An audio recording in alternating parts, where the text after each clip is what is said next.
निश्चित ही इस दूसरे मैं की जो चर्चा है वो इंकार से शुरू होगी। मैं 10 इंद्रिय नहीं। धन की तो फिक्र छोड़े, धन तो बहुत बाहरी है। यश की तो फिक्र छोड़े, यश तो बहुत बाहरी है। इंद्रियां तो बहुत गहरी हैं और भीतरी है। मैं 10 इंद्रिय नहीं। इंद्रियां फिर भी थोड़ी बाहर है। मैं बुद्धि भी नहीं। बुद्धि तो और भी भीतरी है। मैं मन भी नहीं।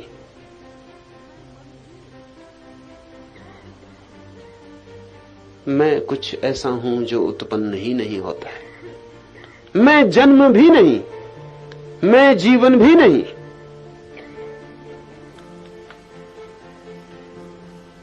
और आखिरी बात, मैं नित्य अहंकार भी नहीं।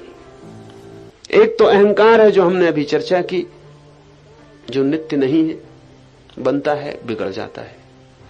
लेकिन ये पीछे का शब्द और भी अद्भुत है। वो तो अनित्य।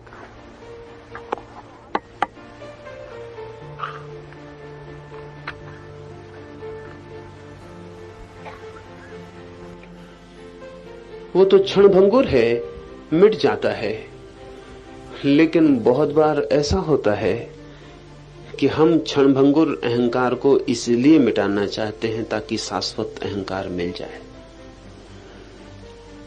तो धर्मगुरु लोगों को समझाते हैं कि छोड़ो, ये अहंकार क्षणभंगुर है। बड़े मजे की बात है। कहते हैं छोड़ो, ये अहंकार क्षणभंगुर है। उस आत्मा को पाओ जो कभी नहीं नष्ट होती। हमारे मन में लोभ जगता है। हमारे मन में होता तब तो ठीक है, नित्य अहंकार मिल जाएगा। तो छोड़ दो इसको, जो छूटी जाने वाला है, छोटा मोटा, इसको छोड़ो, उसको पाओ। जिसके मन में ऐसा लोभ जगा वो अहंकार से कभी भी ऊपर न उठ पाएगा। इसलिए ऋषि बहुत ही क्रांतिकारी सूत्र कहता है। वो कहता है, ये जो मैं हूं ये नित्य अहंकार भी नहीं।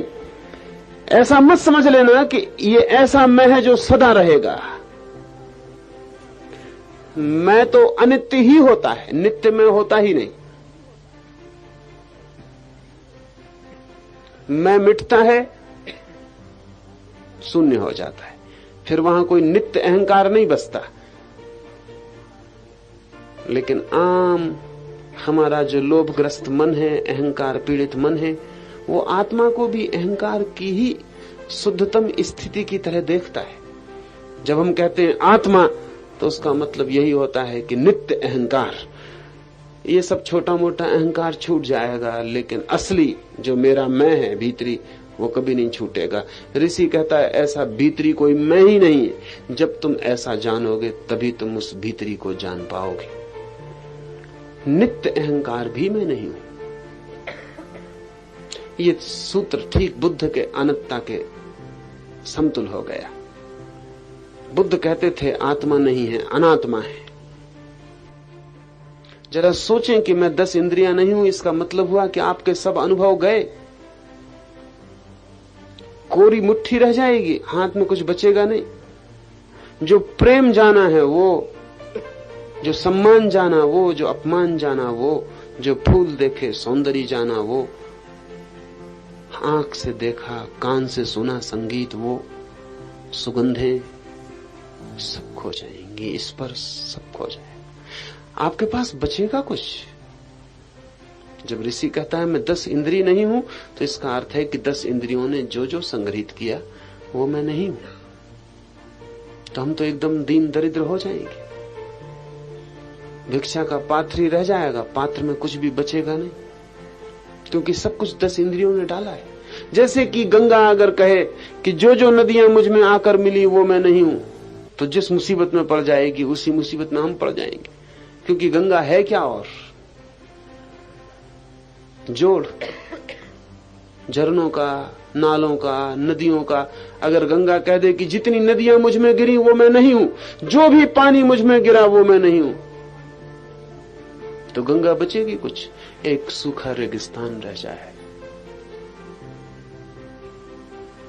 हम भी उन नदियों के जोड़ हैं जो इंद्रियों ने हम तक पहुंचाए। हर इंद्री ने एक रसधार हम में डाली। आंख ने दर्शन डाला है, कान ने श्रवण डाला है, स्वाद ने स्वाद डाला है, हम उस सब का जोड़ हैं। काटें, एक एक इंद्री को अलग करें। पैर से जो यात्राएं की हैं आपने, हाथों से जो उपलब्धियां की हैं आपने, शब्दों से जो कहा है सुना है, सब खो जाएगा। बचेगा क्या भीतर? और ऋषि कहता है 10 इंद्रियां मैं नहीं हूं। लेकिन फिर भी मन में ऐसा हो सकता है कि समझो कुछ भी ना बचेगा तो भी इतनी बुद्धि तो बचेगी कि कुछ भी नहीं बचा है। ऋषि कहता है मैं बुद्धि भी नहीं हूं। क्यों? ये बड़ी अद्भुत बात है कि मैं बुद्धि भी नहीं हूं। और सब चीजों से इंकार करना समझ में आता है, इंद्रियों से इंकार करने में बड़ी कठिनाई नहीं दिखाई पड़ती, क्योंकि इंद्रियां शरीर का हिस्सा है। लेकिन बुद्धि, विचार, मन, ये तो भीतर और पार है। लेकिन बुद्धि वस्तुतः स्वयं के भीतर जो चैतन्य है उसके और बाहर के जगत जो विस्तार जगत का है उसके बीच संघर्ष से पैदा होती है। बुद्धि एक संघर्ष उत्पन्न व्यवस्था है। बच्चा जब पैदा होता है तो न तो उसके पास बुद्धि होती न मन होता, सिर्फ संभावना होती। फिर संभावना वास्तविक बनती है। अवसर पर निर्भर करेगा किस प्रकार वास्तविक बनेगी। ये कोई भी नहीं हूं मैं, तो फिर क्या हूं मैं? फिर मेरे होने का क्या अर्थ है? ये तो नकार हुआ, ये भी नहीं, ये भी नहीं, ये भी नहीं, ये भी नहीं।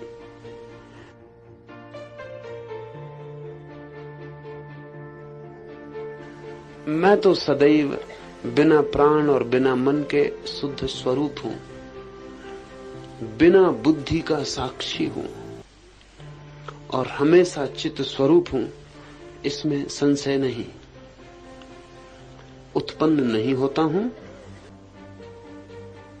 मैं मन भी नहीं हूं, बिना बुद्धि का साक्षी हूं।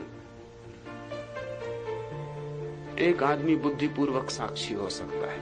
जब भी कोई आदमी प्रयोग करता है साक्षी होने का तो बुद्धिपूर्वक करता है। वो कहता है मैं साक्षी रहूंगा, मैं चेष्टा करूंगा, मैं साक्षी होने का प्रयास करूंगा। सब प्रयास, सब चेष्टा बुद्धि की है।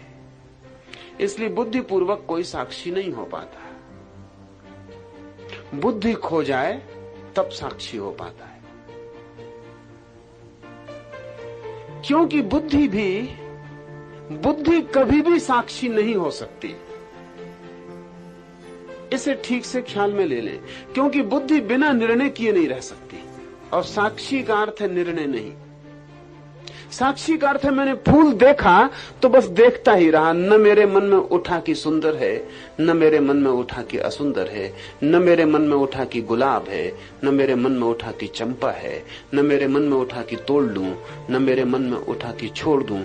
मन उठा ही नहीं, फूल रहा उधर, इधर रहा मैं, बीच में कुछ उठा ही नहीं, बीच में कोई विचार की तरंगे ही ना रही, खाली हो गया, शून्य हो गया बीच में, उधर फूल इधर मैं। तो मैं फूल का साक्षी हुआ। अगर मैं अकड़ के खड़ा हो गया और मैंने कहा कि ठीक, अब हम फूल के साक्षी हैं, इस समय मैं फूल का साक्षी हूं, तो जब मैं ये कह रहा हूं भीतर कि मैं इस समय फूल का साक्षी हूं, उस वक्त मेरा संबंध इस विचार से है, फूल से नहीं। अगर देखते मुझे मन में थोड़ी सी भी झलक आ गई, सुंदर है, नहीं बना शब्द, सिर्फ झलक आई, नहीं बना शब्द, सिर्फ झलक आई, तो भी बुद्धि आ गई।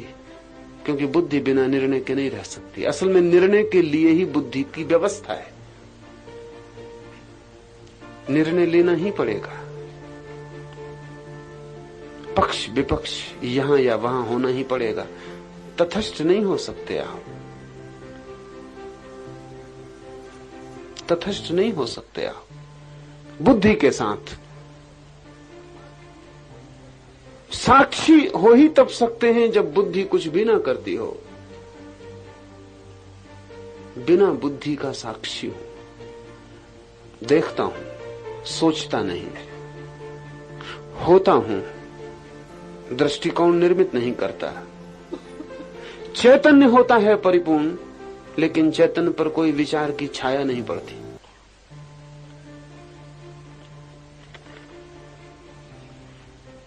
और हमेशा चित्त स्वरूप हूं। और ऐसा नहीं कि कभी कभी चेतन होता हूं और कभी कभी अचेतन हो जाता हूं, हमेशा चित्त स्वरूप हूं। हम कोशिश करके कभी कभी चेतन हो सकते हैं क्षण भर को।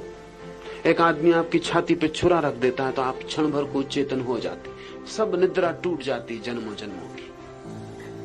छुरी की धार भीतर तक अंधेरे को काट देती। एक क्षण को,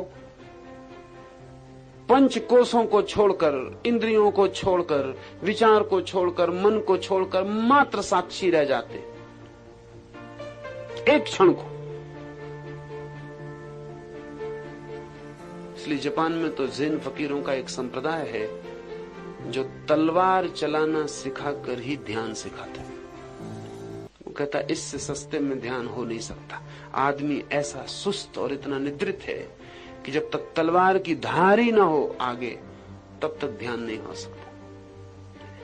तो तलवार सिखाने वाले जो प्रशिक्षण केंद्र हैं, उनका नाम ध्यान केंद्र है, मेडिटेशन सेंटर्स के दरवाजे पे लिखा होता है ध्यान केंद्र। भीतर जाके आप बहुत चकित होंगे, वहां खटाखट तलवारें चल रही हैं। विचार सदा ही झिझकता रहता है, अनुभव ही बेझिझक होता है। विचार कितना ही करो तो भी संशय बना ही रहता है, क्योंकि विचार कैसे असंशय हो जाएगा।